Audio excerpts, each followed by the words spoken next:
My name is Amelia Johnson.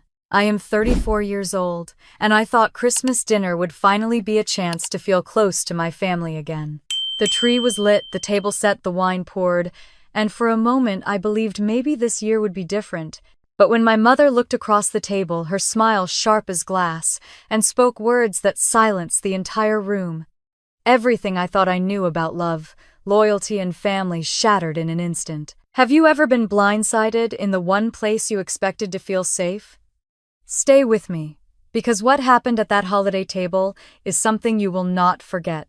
I was standing in front of the floor-to-ceiling windows of my penthouse on the Upper West Side, the city spread out beneath me like a sea of lights. Manhattan shimmered with holiday sparkle, taxis honked in the distance, and the faint glow of Christmas decorations still clung to the buildings across the park. None of it felt comforting. My reflection stared back at me from the glass, a 34-year-old woman who should have felt proud, yet all I felt was hollow. Just a few hours earlier, I had sat at a long table surrounded by family candlelight, flickering on polished glasses, the scent of roasted turkey and cinnamon in the air. It was supposed to be a celebration, a holiday filled with warmth and gratitude. Instead, it turned into the night my mother Margaret looked me dead in the eye and said the words that made my chest burn. "You are nothing but cheap." The sound of it replayed in my mind like a cruel echo. I pressed a hand against the cold glass, trying to steady my breath. How could she have said that after everything I had done for her, for all of them? My jaw clenched and I felt my nails dig lightly into my palm. I had been carrying my family for years, paying their mortgage, covering their bills, shielding them from worries that should have been theirs. And still, in front of cousins and neighbors, she decided to humiliate me.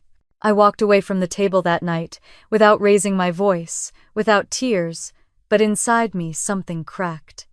The silence that followed her words had been worse than shouting. Forks froze mid-air, conversations stopped. Even the Christmas music playing softly in the background seemed to fall away. All eyes had turned to me, waiting for me to crumble or fight back. Instead, I pushed my chair back, my heels clicking against the hardwood floor as I stood tall. Up here in my penthouse, the city kept moving, but I felt stuck, pinned down by those words. Cheap. My whole life I had worked to prove otherwise. From the first paycheck I earned waiting tables in college, to the long nights building my company BrightPay, from nothing I had fought for a life far from cheap. I had sacrificed sleep, friendships, and even parts of myself just to get here. The memory of her face as she said it would not leave me.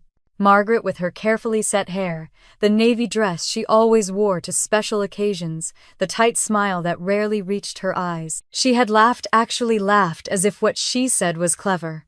I remembered Emily shifting uncomfortably beside her, Daniel staring at his plate, my father Thomas rubbing at the bridge of his nose. No one spoke up for me. Not one person told her to stop. I turned away from the window and sank onto the leather sofa, the hum of the city muffled by the double glass. My hands were trembling now, not from weakness but from anger rising to the surface. I had not cried since leaving that restaurant, but the sting sat just behind my eyes. For years I had kept their secrets, quietly wiring thousands of dollars every month, so they could keep the house in Cincinnati, so they could drive their car, so my mother could get the dental work she needed, so they could take that anniversary trip without worry. I had done all of that out of love. Yet she stood there tonight in front of Nancy, from next door in front of Uncle Peter and Aunt Joan, in front of Emily's colleagues who had come along and called me cheap, as if I was nothing more than a spoiled daughter trying to buy affection. I leaned back and closed my eyes, the soft hum of my heating system filling the silence. It was not just about the insult. It was about the years of dismissal, the way every success I achieved was turned into something shameful in her eyes. If I drove a Tesla, it was too flashy. If I bought a penthouse, it was wasteful. If I was recognized in Forbes, it was nothing but a publicity stunt. And now even generosity had been twisted into something ugly.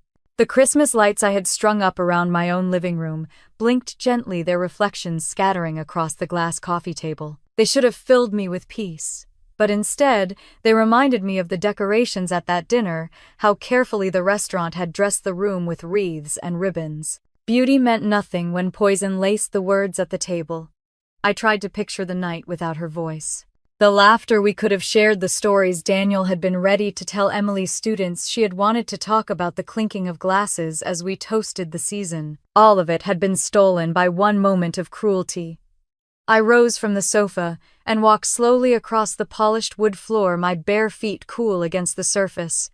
My phone sat on the counter, silent now, but earlier it had buzzed with missed calls. Emily, then Thomas, then even Margaret herself. I had let them ring.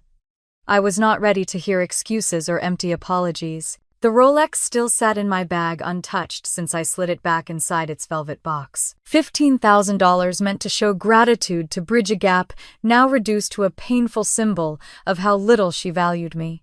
I imagined her face when she opened it, that brief flicker of surprise followed by laughter.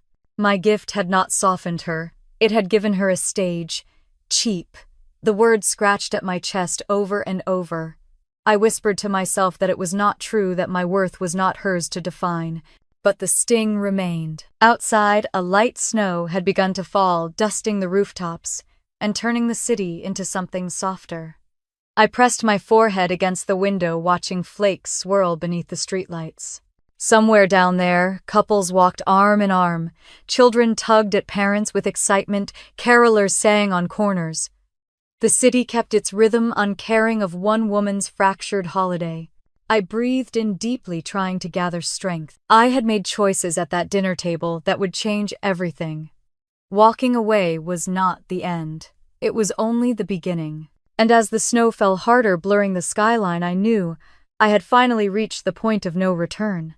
When I think back to where it all started, my mind always drifts to the little two-story house on a quiet street in Cincinnati. It had beige siding that my father, Thomas, was forever touching up with a paintbrush, and a front yard that looked like a carpet because he mowed it every single Saturday without fail. Everything about that house was ordinary, yet for me, it became the stage where I first learned the sharp divide between what was praised and what was condemned.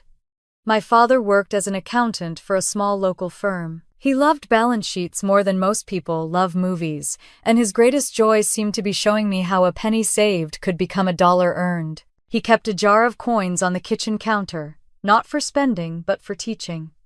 He would empty it out, line up the nickels and dimes, and make me practice adding them up until I was almost in tears. To him, it was discipline. To me, it felt like a cage. My mother, Margaret, was different. She was a third-grade teacher at the elementary school just down the street.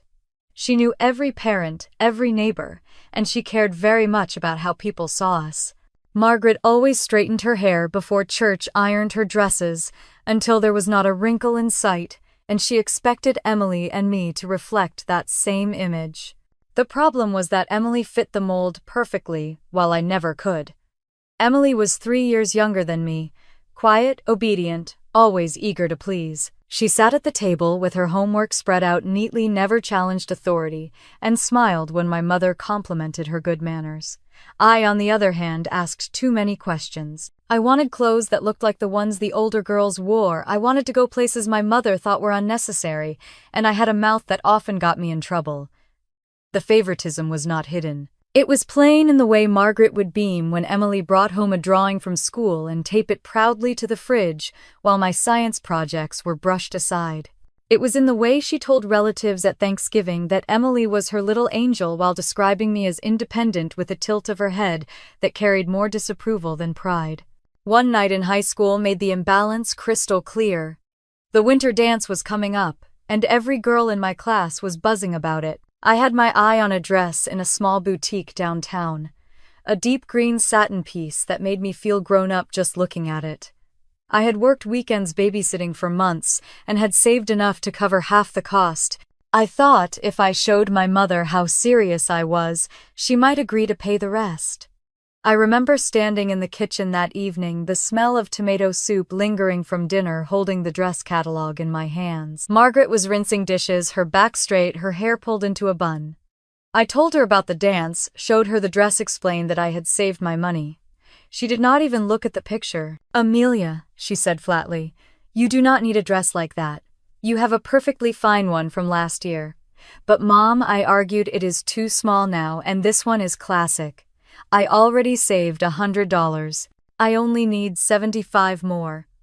Her eyes flicked to me sharp and cold. My dorm room was tiny and the mattress thin, but to me, it was a palace. For the first time in my life, I was judged not by my mother's measuring stick, but by my own work. I threw myself into economics and computer science subjects that lit up my mind in ways nothing in high school ever had. I studied until my eyes blurred, worked part-time in the library, and refused to let even $1 slip by without accounting for it. Those years taught me resilience. I was the one who needed to be disciplined, restrained, constantly reminded of limits. Emily was the child who earned affection. I was the one who earned lectures. My father did not step in. He simply reminded me later that week about compound interest, saying that keeping the $100 in the bank was wiser than wasting it on a dress. He thought he was teaching me to be smart, but it only made me feel small. Even now, decades later, standing in the luxury of my own home, the sting of that night lingers. I can still see my mother's dismissive glance, hear her voice, as she praised Emily while denying me. That wound never really healed, and it shaped the fire that drove me to prove I was more than the girl in the too-tight dress from last year. I sat back on the sofa and let the memories wash over me one after another, each of them reminding me why the words she spoke at Christmas hurt so deeply. They were not new. They were simply the loudest echo of a truth she had been telling me all my life. And as I stared at the blinking lights on my own Christmas tree, I realized that those early lessons in favoritism and frugality had laid the foundation for everything that came after. By the time I turned 18, I knew the only way forward was out. I had spent years proving myself in classrooms, poring over textbooks while the world outside Cincinnati seemed impossibly far away. When the envelope from the University of Michigan arrived with the word scholarship printed across the top, I clutched it to my chest and cried in the privacy of my bedroom. It meant freedom, a ticket away from the constant comparisons, the lectures about waste, the silent competitions with Emily I never asked for. Leaving home that fall felt like stepping onto another planet. Ann Arbor was alive with energy, buzzing with students from every corner of the country. She would not even consider helping me buy a dress I was willing to put my own savings toward. But for Emily, she opened her wallet without hesitation. I turned and ran up to my room, the catalog crumpled in my hand, tears blurring the lines of the satin gown I had dreamed of. That was the moment I began to understand that in my mother's eyes I was different. Not the daughter she wanted to showcase, not the one she would champion. Most of my classmates talked about corporate jobs, secure paychecks, paths lined with promotions. I could have gone that route, but something restless inside me wanted more. I packed up my old Honda Civic with everything I owned, which fit easily into the back seat, and drove east until the highways gave way to the skyline of New York City. I had $1,000 in my checking account and more determination than sense. New York did not care. It swallowed me whole the moment I arrived. The first apartment I shared was a shoebox in Queens, with two other women, one studying fashion and the other waiting tables while chasing Broadway auditions. My half of the rent took most of what I had left, so I lived on dollar pizza and bagels. At night I lay on an air mattress that sagged in the middle and whispered promises to myself that it would not always be this way. I juggled 3 jobs in those first months. By day, I answered phones at a finance office, pretending I understood the jargon tossed around by men in suits. In the evenings, I waitressed at a diner near Astoria Boulevard, my feet aching as I balanced trays heavier than I was. On weekends, I tutored high school kids in algebra and English just to keep cash in my pocket. Every hour I was not working, I was sketching out ideas for something bigger. Technology fascinated me. I saw how apps were changing the way people ordered food or hailed a cab, and I wondered why managing money still felt stuck in the dark ages. I imagined a platform where ordinary families could track spending, set savings goals, and make smarter decisions without paying outrageous bank fees. I called it BrightPay, scribbling the name on napkins and the backs of receipts when inspiration struck.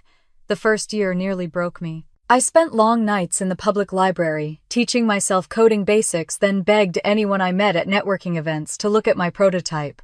Most brushed me off with polite smiles. Some told me flat out I was wasting my time. I maxed out a credit card just to pay for server space and worried constantly that one missed payment would sink me before I even started. There were days when I thought about packing it in and going home, but then I would picture my mother's face, hear her voice calling me wasteful, and the thought of returning to that judgment pushed me harder. I worked 20-hour days, fueled by instant noodles and bitter coffee. My roommates complained that I never slept, that my laptop's glow was the last thing they saw before dozing off and the first when they woke. Then, one rainy Thursday in late spring, I got a call that changed everything. A small credit union in Brooklyn had heard about my app through a friend of a friend. They wanted a meeting. I showed up in a wrinkled blazer and shoes that pinched my feet, clutching a presentation I had printed at a 24-hour copy shop. My hands shook as I spoke, but for the first time someone listened. They asked questions. Real questions. And at the end, they agreed to pilot BrightPay with a few hundred of their customers. When I walked out of that office, the rain soaked my hair and my blazer stuck to my skin, but I did not care. I had a contract in my bag and a chance to breathe. That deal did not make me rich, not even close, but it kept the lights on. It kept my servers running. It gave me a reason to believe I was not crazy for chasing this dream. I went home that night, to the little apartment in Queens, dropped my bag on the floor, and sat on the edge of my air mattress, with tears running down my face. Not because I was beaten, but because for the first time in months, I felt hope. BrightPay was not dead. It was alive, fragile, but alive. That first contract would not be the last, but it was the one that convinced me I could survive in New York. It was the thread that pulled me forward through every other obstacle. And sitting there in the dim light of that tiny apartment, I promised myself I would never let anyone make me feel small again. Within a few years, BrightPay grew from a fragile idea into a company that had an office in Chicago, another in Austin, and more than 80 employees who looked to me for direction. The girl who once lived on dollar pizza and shared a sagging air mattress had become a CEO, walking into boardrooms, negotiating contracts, and speaking at conferences with tickets that cost more than my first month's rent in New York. When Forbes added me to their 30 under 30 list, I held the magazine in my hands and stared at the page until the print blurred. It was the kind of recognition that should have made my parents proud, the kind of headline they could show their neighbors. For me, it was proof that all the nights of exhaustion and doubt had been worth it. For them, it became something else entirely. One weekend, I flew back to Cincinnati for a family visit. The house looked the same, the beige siding fading with time, the lawn trimmed to perfection. My father Thomas greeted me with his steady nod and warm handshake, but my mother Margaret seemed more concerned with whether my heels would scuff her clean floors. Emily had already arrived with her easy smile and her stories about her classroom. Daniel was sketching something in the corner, lost in his own world. At dinner, one of the neighbors dropped by to bring cookies. She had seen the article in Forbes and could not stop talking about it. She smiled at me and said how impressive it was to see someone from our neighborhood making national news. My cheeks flushed with gratitude, but before I could answer, Margaret let out a laugh that cut like a blade. "Oh, that magazine," she said, always looking for flashy stories. "It is just for show. Amelia is good at publicity, that is all." I sat there, frozen, a polite smile stuck on my face while inside something twisted. The neighbor looked awkward, shifted her plate, and quickly changed the subject. My father cleared his throat and passed the salt. No one challenged Margaret. No one ever did. I tried to brush it off, telling myself that maybe she did not mean it the way it sounded, but the pattern repeated. Every time someone mentioned my success, Margaret found a way to dismiss it. She would tell relatives that the press only cared about money, that companies like mine came and went like fads. To her, I was not a daughter who had built something against the odds. I was a girl who spent too much, reached too far, and needed to be cut down to size. The distance between us grew. Phone calls became shorter. Visits home left me drained. Even when I tried to share genuine joy, like signing a deal with a major bank or moving into a better office, she would purse her lips and say things like, "I hope you are saving some of it," or "That sounds extravagant." It was as if every milestone only proved her point, that I was irresponsible. The hardest moment came one summer afternoon when I stopped by a church fundraiser in town. Margaret was chatting with a group of her friends near the bake sale tables. I walked up behind them just as one of the women said how lucky she must feel to have a daughter so successful. I waited for the smile, the nod, the words of pride. Instead, I heard my mother laugh low and sharp. "Amelia spends money like it is water. She has no sense of limits. I worry she will drown in it one day." I froze in place, the sound of children playing in the parking lot fading into silence in my ears. Her friends chuckled politely, and one of them caught sight of me standing there. Their smiles faltered. Margaret turned, her face stiffening when she realized I had heard. I forced myself to smile and walked toward the tables, pretending to look at the pies. Inside, I was burning. That was not just a dismissal, that was betrayal.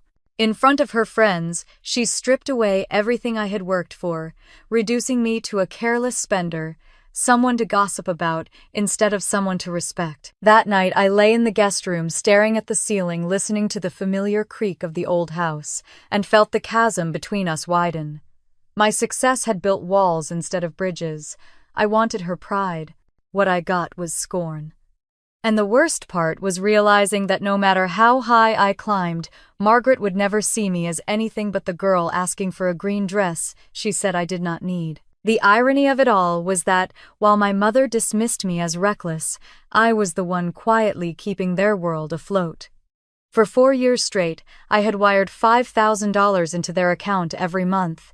That money covered the mortgage on the Cincinnati house, the property taxes that seemed to climb every year, the insurance premiums, the payments on their car, even the surprise medical bills that would have buried them otherwise. When their roof leaked after a storm, I paid the contractor. When my father's blood pressure medication was too expensive, I covered the pharmacy bill. When their anniversary came around, I booked them on a cruise down to the Caribbean, telling them it was a gift from a travel promotion so they would not argue. It was never about the money itself. It was about love, about wanting them to have peace in their later years. I remembered what it felt like growing up in a house where every dollar was scrutinized, where indulgence was a dirty word. I thought maybe if I carried their burdens, they might finally see that all my hard work meant something good for them too. My father knew pieces of it. Sometimes he would glance at me when a new appliance appeared in the kitchen, or when the tax bill arrived without panic in his eyes. He would nod slightly, almost as if to say thank you, but he never spoke the words. Margaret acted as if it all came from their discipline and savings. She would brag to her friends about how she and Thomas managed their retirement so wisely, how living within their means had kept them secure. At first, I let it go. Pride was complicated, and if pretending made her feel strong, I could allow it. But as the years passed, the silence began to weigh heavier. I would sit in meetings negotiating contracts worth millions, then fly home on weekends and listen to my mother tell relatives that Emily was the daughter she never had to worry about, the one who knew how to live responsibly. The implication hung in the air like a knife. Amelia spends, Emily saves. One autumn afternoon, my cousin Rachel called me out of the blue. She had run into Margaret at the grocery store and thought she should give me a heads up. "Your mom was telling everyone in line how proud she is of Emily." Rachel said, her voice hesitant.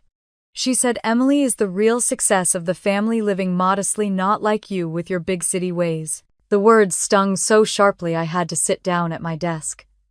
I looked out the window at the skyline of Manhattan, the city I had fought tooth and nail to conquer, and felt like I was 16 again, asking for that green dress. I wanted to scream that while Emily was praised for being modest, it was my checks that kept the roof over their heads. That night I pulled up the spreadsheet where I tracked every transfer. $240,000 over 4 years. It stared back at me in black and white. Numbers do not lie, but people do. Margaret's stories erased my sacrifice and painted me as a woman who threw money away. I tried talking to my father one evening when he called to ask how business was. "Dad," I said gently, "do you ever think Mom might appreciate knowing how much I do for you both?" There was a pause on the other end, then his low voice. "Your mother believes what she believes, Amelia. It is easier not to argue."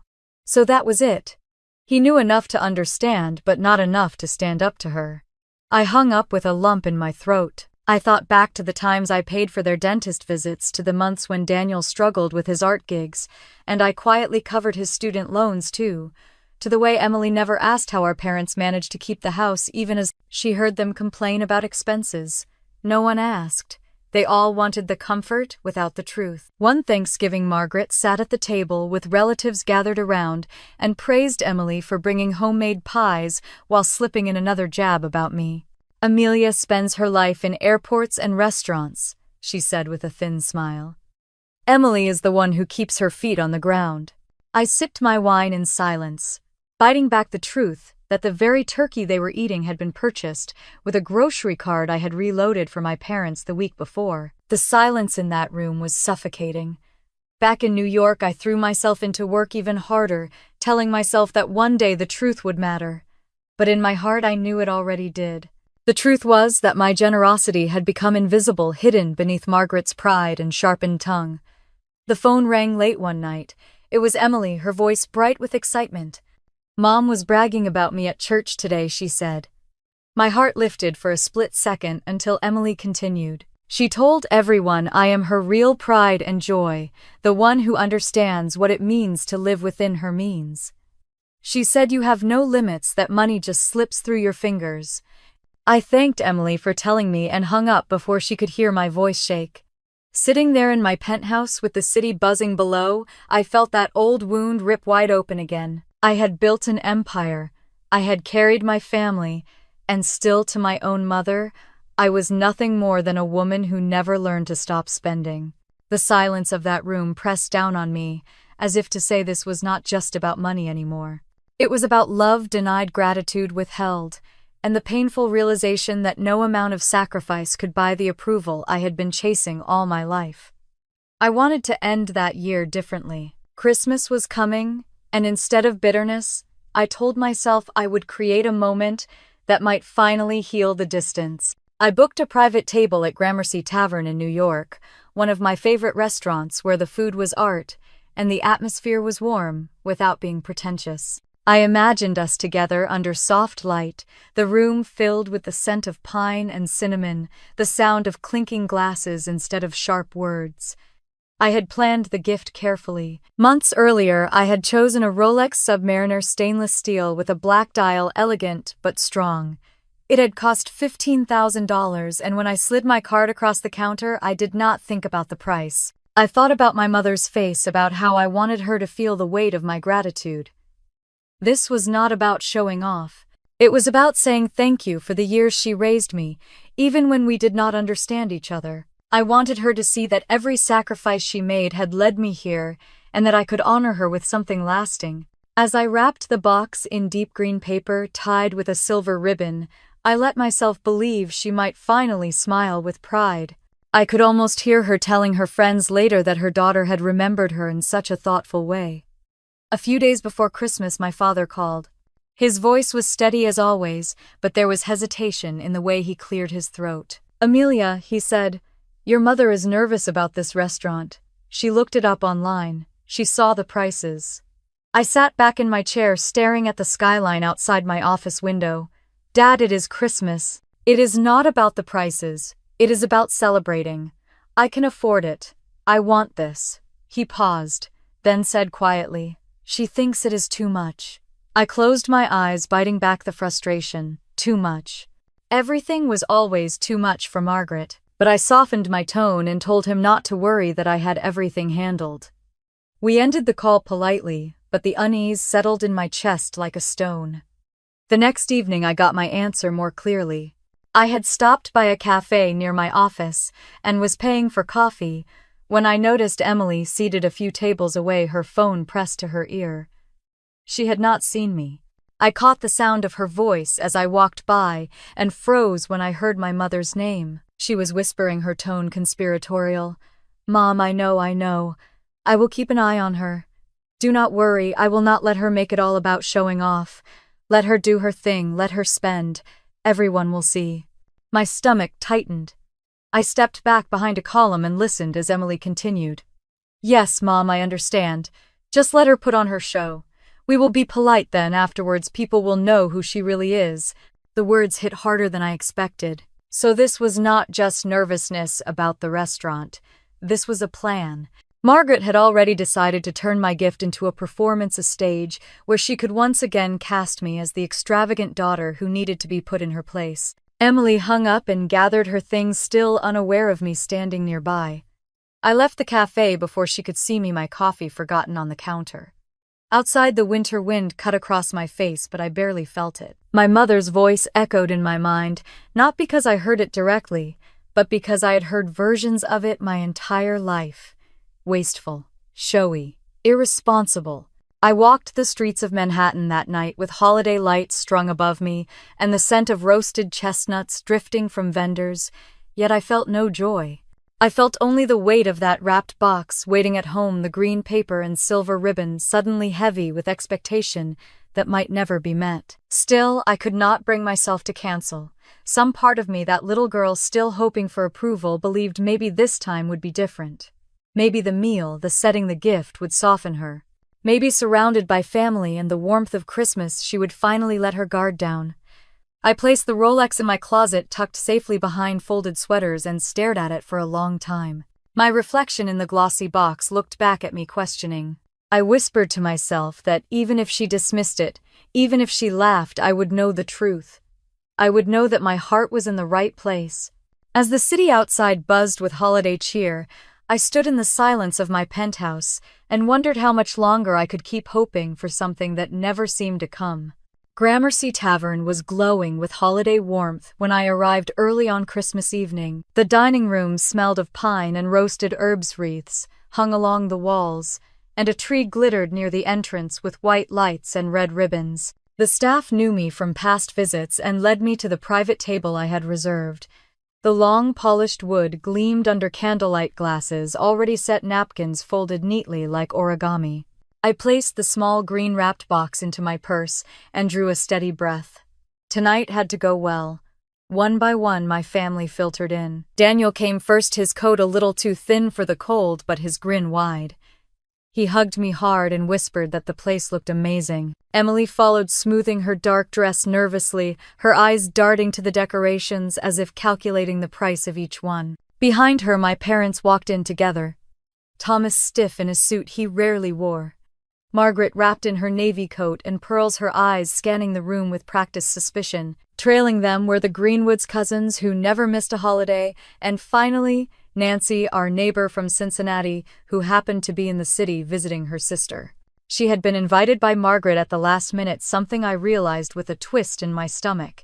I greeted everyone with smiles, directing them to their seats. I had chosen the arrangement, carefully placing Margaret at the head, with Thomas at her side, Emily and Daniel opposite, and me at the far end, so I could see all their faces. Nancy and the Greenwoods filled the remaining chairs, chattering about the city, the cold weather, the beauty of the dining room. As we settled in, I lifted my glass and wished everyone Merry Christmas, my voice steady though my heart raced. Daniel clapped his hands lightly and joked about ordering everything on the menu. Emily smiled weakly and reached for the breadbasket. My father simply adjusted his napkin, his silence saying what he did not. The menus were handed out. I had chosen Gramercy Tavern precisely because of its blend of comfort and refinement, but I knew the prices would sting. Margaret opened hers, her manicured finger tracing down the page. A slow smirk curved across her lips. "Good Lord," she muttered loud enough for the table to hear. "Only a fool would pay this much for roast turkey." The words hung heavy, followed by an awkward cough from one of the cousins. Nancy pressed her lips together, her eyes darting to mine. I forced a smile, ignoring the flush rising in my cheeks. Daniel tried to lighten the moment. "Come on, Mom," he said, "it is Christmas. If anyone deserves to splurge a little, it is Amelia." Margaret shut the menu with a snap. Splurge is one word for it. Waste is another. My chest tightened. I could feel the waiter hovering nearby, professional smile fixed in place, waiting for the orders. I quickly asked about the specials, giving him something to do while I tried to gather myself. Inside, though, the old ache pressed against my ribs. It was always the same. No matter the effort, no matter the intention, my mother would find the flaw. Emily cleared her throat, her voice soft. "The place is beautiful, Amelia. Thank you for inviting us. I met her eyes and nodded grateful for the lifeline. But Margaret was not finished. She leaned back in her chair, surveying the room with a kind of disdain, as though every polished surface was proof of my arrogance. All this for one dinner, she said. Imagine how many months of groceries this could buy. The table fell silent again. I looked around at the candles flickering, the tree shining in the corner, the snow beginning to fall outside the wide windows. For a moment, I wanted to disappear into that snow, to step outside and breathe air free from her barbs. But I stayed because tonight was not just about me. It was about all of us, about creating a memory that might rise above the past. The waiter returned and we placed our orders. Margaret chose the simplest chicken dish on the menu, making sure to announce it was at least reasonably priced. Thomas ordered quietly. Daniel chose duck with obvious excitement, while Emily selected fish, still glancing at the numbers on the page. The Greenwoods ordered confidently, Nancy, with polite hesitation. When my turn came, I picked a seasonal dish without hesitation, letting my calm voice mask the storm in my chest. Wine was poured, glasses raised. For a few minutes, conversation loosened. Daniel told a story about an art show in Brooklyn, making everyone laugh. Emily described her students struggling through winter exams. Even my father chuckled at a cousin's joke about long lines at the airport. For a brief flicker of time, the room felt warm again. But as I glanced down the table at Margaret, watching her sip her wine with that tight smile, I knew the evening had only begun to test me. The menu comment was just the opening act. The real performance, I feared, was still waiting. The waiter returned with baskets of warm bread and small plates of butter, and the conversation around the table started tentatively, like everyone was afraid of stepping onto thin ice. Daniel tried to fill the silence by telling a story about a client who wanted him to design a mural in a coffee shop. The cousins nodded along politely, but I could feel Margaret's eyes drifting back to me, as if she was waiting for her next opportunity. I spread a piece of bread, forcing myself to chew slowly, pretending that my chest wasn't tightening with dread. I knew her patterns. She never struck all at once. She would test weight, then press harder. And sure enough, as the waiter cleared the first plates, she leaned slightly forward, her pearls catching the light, her smile too sharp to be kind. Amelia has always had a taste for the dramatic, she announced to the table, her voice carrying across the clatter of dishes. Even as a child, she wanted things bigger, brighter, louder. I guess some people never grow out of that. The Greenwoods shifted in their seats. Nancy pressed her lips together and gave me a glance that said she understood more than she wanted to. Emily lowered her gaze to her napkin, her fingers folding the corner of the cloth, as if it were the most delicate origami. I forced myself to answer calmly. Some of that determination helped me build Bright Pay, I said, turning to the cousins and Nancy. We started with nothing, and now we have offices in 3 cities. We've been able to help thousands of families manage their money better. For a brief moment, the room softened. One of the cousins nodded, impressed. That really is incredible, Amelia. Must feel good to see all that work pay off. But Margaret's laugh broke through the fragile approval like glass shattering on tile. Help families, she repeated, her voice dripping with sarcasm. Let's not pretend. Fintech is just another way of squeezing money from people who don't know better. You can wrap it up in pretty words, but at the end of the day, it's just taking advantage of the little guy. The air around me chilled. My fork hovered uselessly above my plate. My father cleared his throat, as though about to speak, then thought better of it and reached for his water instead. Emily's cheeks flushed red as she looked down. Daniel leaned forward, his voice tight. That's not fair, Mom. You don't even know what she does. Margaret arched her brows. I don't need to know the details to see the truth. All I see is headlines and expensive dinners. She waved her hand toward the decorated dining room, toward the tree twinkling in the corner, the servers moving gracefully between tables. This is what she thinks proves her worth. I clenched my hands under the table nails, biting into my palms. I wanted to defend myself, to lay out every statistic, every story of the single mothers who had saved enough through Bright Pay to buy their first cars, of the retirees who managed to live without debt because of the tools we provided. But I could see already that nothing I said would matter. Still, I tried. We've lowered fees that banks have charged for years. We've given people tools they never had access to before. I've watched clients pay off debt and start savings for the first time. That isn't exploitation. That's empowerment. Margaret tilted her head and gave a slow smile. Or maybe it's just a convenient way to buy yourself some praise while you keep spending like there's no tomorrow. Silence fell again, heavy and suffocating. I heard the clink of glasses from the other tables, the muted laughter of strangers enjoying their Christmas dinners, and it made the quiet at ours all the more painful. Nancy finally spoke, her voice hesitant. Well, I think it's wonderful that Amelia has worked so hard. Not many people could build something from scratch like that. Margaret turned her gaze on her, polite but sharp. Hard work is one thing. Throwing money around is another. I stared at the flickering candle in the center of the table, willing myself to stay calm.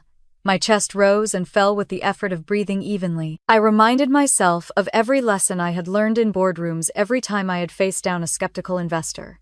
Keep your voice steady. Do not let them see you shaken. So I lifted my glass of wine, smiled faintly, and said, I'm proud of what I've built, no matter what anyone says. Emily glanced up at me, her eyes wide and pleading, as if she wished she could dissolve the tension with a word. Thomas finally spoke then, his voice low and weary. Let's just enjoy dinner. It's Christmas. But Margaret would not let it rest. She picked up her fork and tapped it lightly against her plate. Enjoy dinner, she said. That's easy when someone else is footing the bill. The words landed with a sting. Daniel's chair scraped against the floor as he shifted uncomfortably. The Greenwoods avoided my gaze entirely. Nancy reached for her glass of wine as though wishing it were stronger. I swallowed hard, feeling the burn in my throat. The wrapped Rolex in my purse seemed to pulse like a weight heavy, with hope that was already slipping through my fingers. I wanted to tell her the truth, to announce to everyone at the table how many mortgages, bills, and medical expenses I had quietly covered, how much of her comfort was built on my sacrifice. But I held it in. Instead, I pressed my hands together in my lap and forced my voice to remain calm. Some things are worth celebrating, I said quietly, even if not everyone understands them. Margaret leaned back in her chair and smirked, her eyes glinting with triumph, as if my restraint was proof that she had won. I felt my nails cut deeper into my palms, but I refused to give her the satisfaction of seeing me break.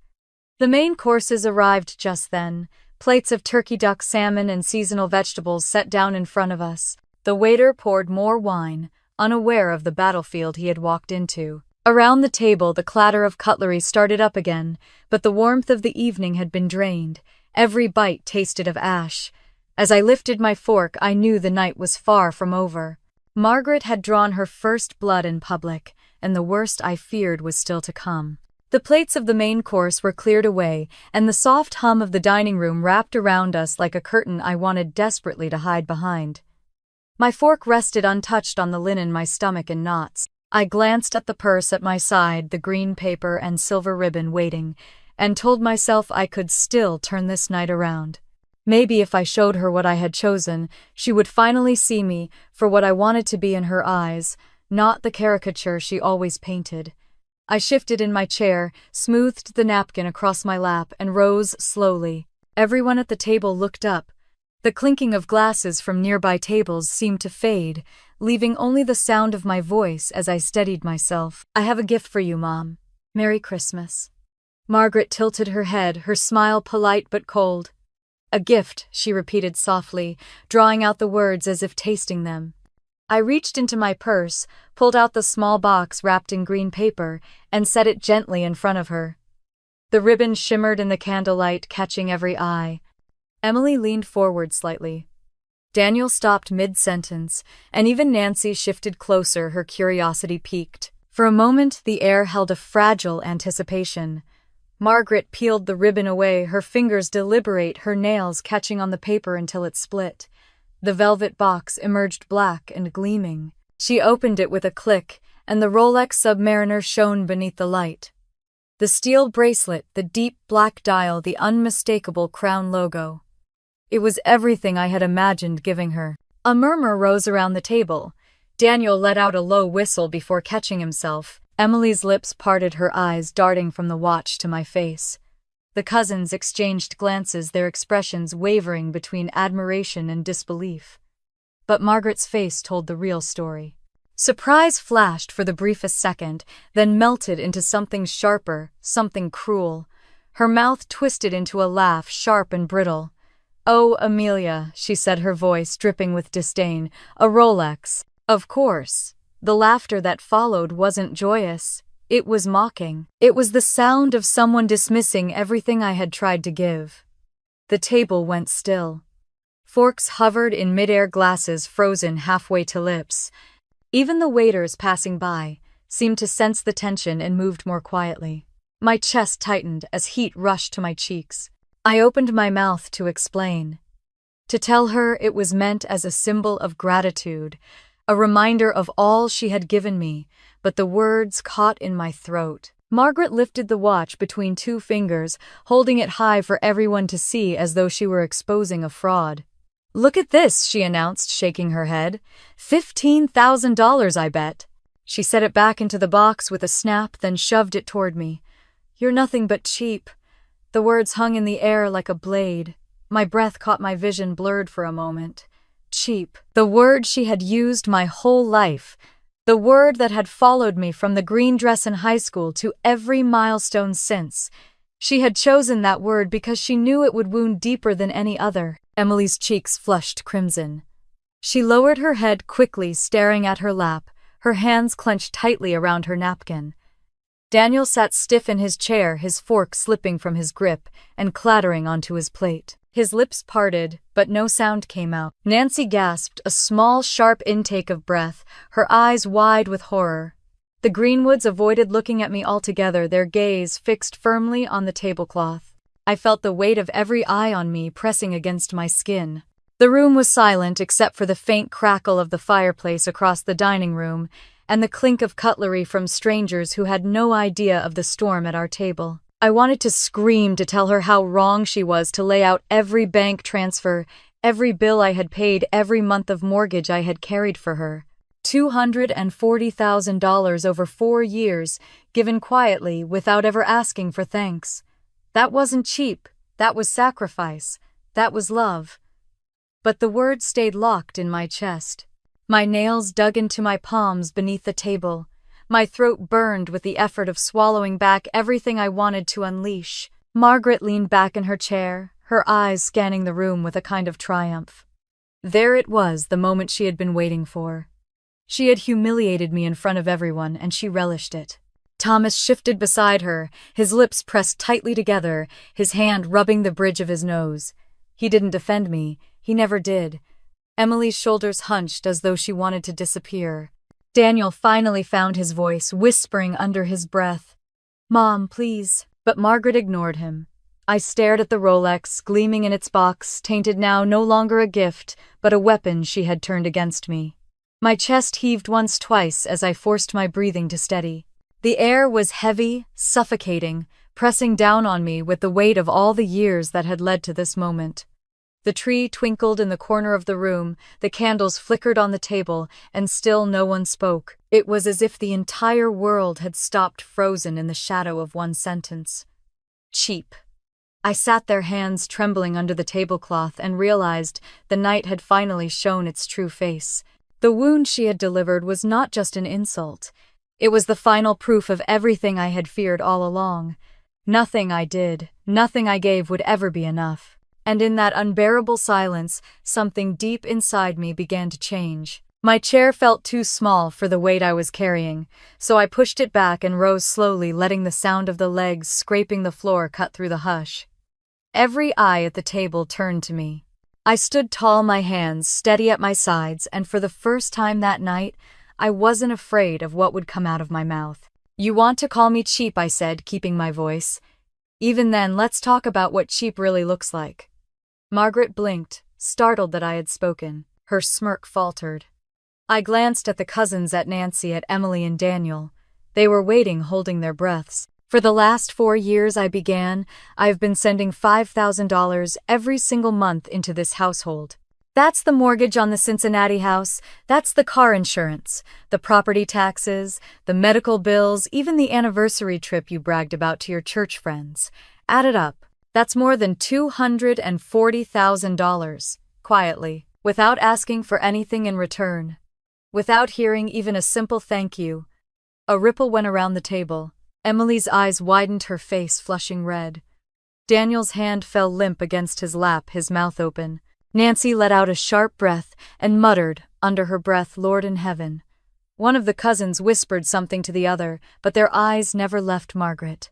Her skin had gone pale. She opened her mouth as if to argue, but no words came out. Her hand tightened on her wine glass, the stem trembling ever so slightly.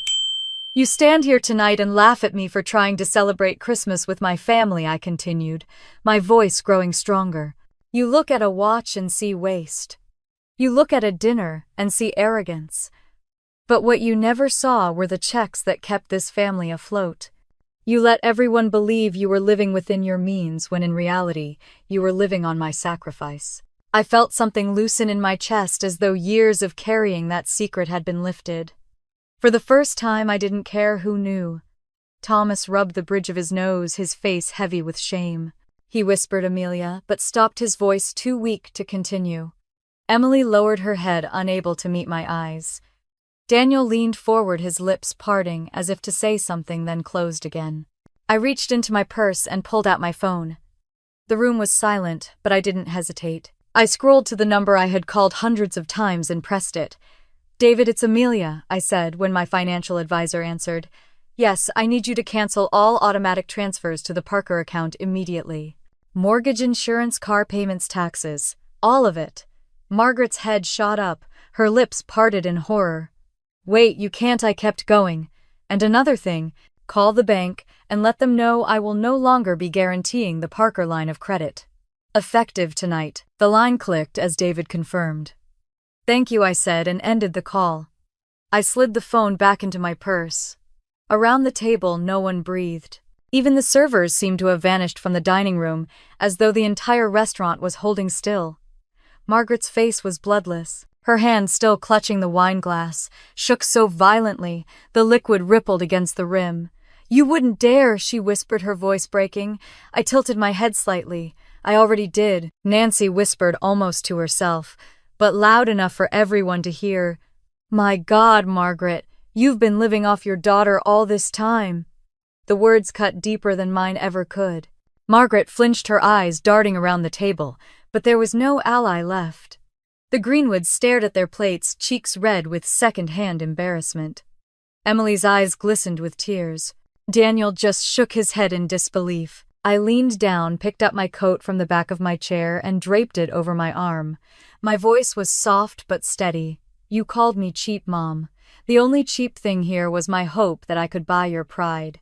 That mistake is mine, and tonight it ends." I slipped the purse over my shoulder, the Rolex box still inside. For a moment I looked at it, then at her, and realized it no longer mattered. I turned toward the door, my heels clicking against the floor. Behind me, the silence grew heavier, thick with shame and disbelief. I didn't glance back. Not at Margaret's stricken face, not at Thomas's bent shoulders, not at Emily's trembling hands, or Daniel's stunned expression. When I stepped outside, the cold night air met me like a cleansing tide.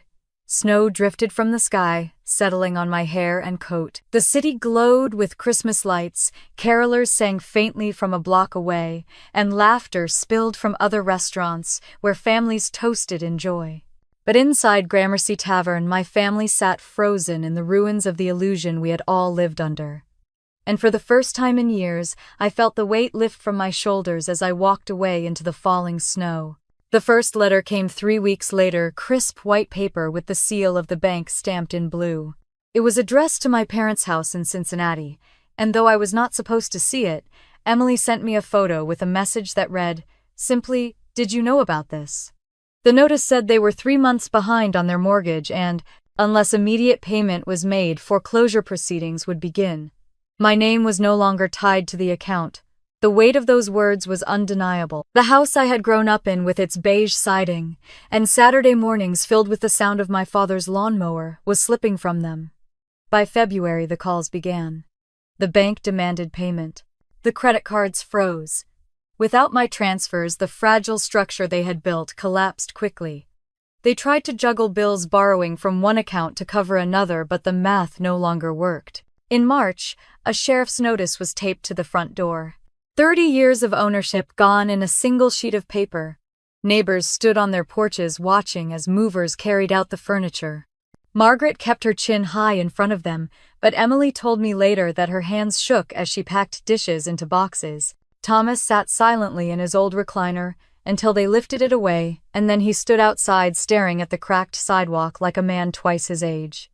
The car went next. Without my payments, they could not keep up with insurance and the loan. They sold it back to the dealer for a fraction of its worth, driving away in a used sedan that rattled at every stoplight. Margaret began tutoring after school, walking into classrooms with stacks of workbooks, her hair tied back tight, her shoulders slumped under the strain. Thomas picked up a seasonal job preparing taxes at a strip mall office, staying late into the evenings under fluorescent lights. Emily called me often during those months, her voice edged with frustration. "You could have prevented this, Amelia. You didn't have to let it get this bad." At first I let her words pass through me. I had carried the family long enough.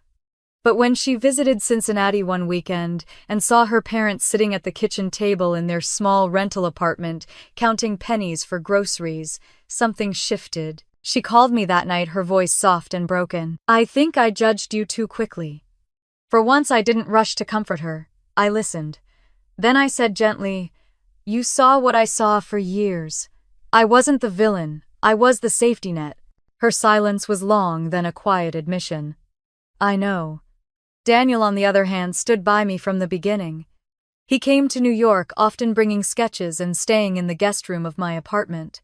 One evening, as we sat on the balcony overlooking the Hudson, he shook his head. "I can't believe Mom said that to you. Cheap. After everything." I shrugged, staring at the glittering skyline. "Words have power, but so does truth." He leaned back in his chair, his breath a cloud in the cold night air. "I'm proud of you. Not just for the company, but for standing up. Nobody else could have done that." By summer, the damage was undeniable.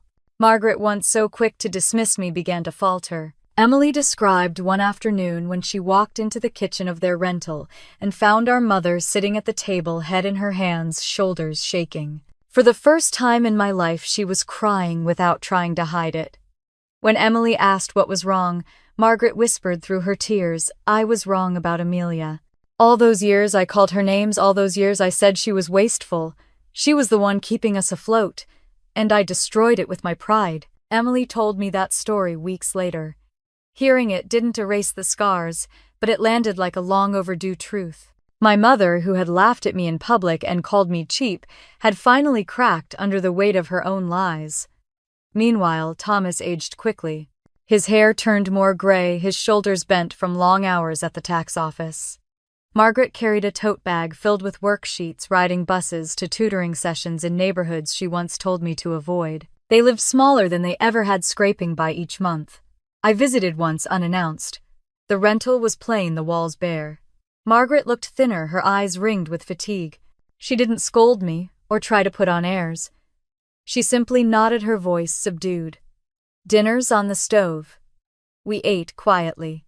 No one mentioned the old house or the car or the watch, still tucked away in its velvet box in my closet in New York. But for the first time, the silence wasn't hostile. It was full of things, unspoken truths finally settling into place. As I left that evening, Margaret stood at the door. She didn't hug me, but her eyes glistened and her lips parted as though she wanted to speak. In the end, all she managed was a soft whisper. "Be well, Amelia." It was the closest thing to an apology I had ever heard from her. And strangely, it was enough for me to walk into the night feeling lighter than I had in years. 6 months later, the city was alive with summer heat. And I stood by the tall windows of my office, watching sunlight pour over the Hudson. Bright Pay had grown faster than I could have imagined, and every day felt like steering a ship bigger than the one I had started with just a few years ago. But my mind wasn't only on numbers and expansion. It kept drifting back to the strange peace that had settled after that Christmas night. Margaret had softened. She never said the words I once longed to hear, but there was a shift. When Emily visited me in New York in May, she carried a message in the simplest form. "Mom asked about you," she said. Not about the company? Not about the penthouse? She just asked if you were doing well. It was enough to stop me in my tracks. Thomas changed the most. His years as an accountant had always defined him, and after the foreclosure, he had seemed smaller, diminished. One morning I made the decision and called him. I need someone I can trust to oversee BrightPay's internal accounting, I told him. I can hire anyone, but I want it to be you. At first he hesitated, pride mixing with shame, but a week later he showed up in a pressed shirt carrying a notepad, determined to prove himself. He worked hard, stayed late, and earned the respect of my staff. Watching him walk through the office with his shoulders squared again gave me a sense of closure I hadn't expected. Emily and Daniel found their own lessons in the wreckage. Emily confessed one evening as we sat in my kitchen drinking tea that she had never realized how much bitterness she had carried simply because Mom had fed her that version of me. I thought you were showing off, Amelia. I thought all the dinners and trips were about making us feel small. Now I know you were carrying us when we should have been grateful. Her voice cracked, but her eyes held mine steady. Daniel reached across the table and squeezed her hand, and for the first time I saw my siblings united instead of divided by our parents' favoritism. The Rolex still sits in my closet. Sometimes I open the velvet box and stare at it the way it gleams under the light, and I feel a mix of emotions. Once it symbolized hope for approval, then it became a weapon turned against me, but now it is something else. It is a reminder that value is not in the price tag, but in the boundaries we set and the respect we demand. It cost me $15,000, but the lesson it taught me is worth far more. Life with my family is not perfect, and it never will be. Margaret still has her sharp edges, and sometimes the old words slip through. But there is a crack in the armor now, a place where regret has settled. She no longer brags about living within her means. Instead, she quietly tutors, saves her modest earnings, and when she looks at me, there is less scorn in her eyes and more weariness, maybe even understanding. I have learned something powerful. Success cannot buy respect. Money cannot purchase gratitude. But dignity once claimed cannot be taken away. I do not need my mother's approval to measure my worth. I have built something with my own hands, and I have faced the cruelty that came when the people closest to me couldn't celebrate it, and I survived. As I stand now in my apartment overlooking the skyline, I think of every woman who has been called names by those who should have been proud of her, every daughter who has been told she was too much or not enough. To those women I say this: your worth does not live in their words. It lives in the life you build and the respect you claim for yourself. I would love to hear your thoughts. Have you ever been in a situation where generosity was mistaken for weakness, or where family judged you instead of supporting you? Share your story in the comments. If this journey resonated with you, I invite you to like this video and subscribe so you can join me for more real stories of family revenge and the lessons we learn along the way. Because at the end of the day, our true wealth is not measured in money, but in the boundaries we honor and the dignity we never let go.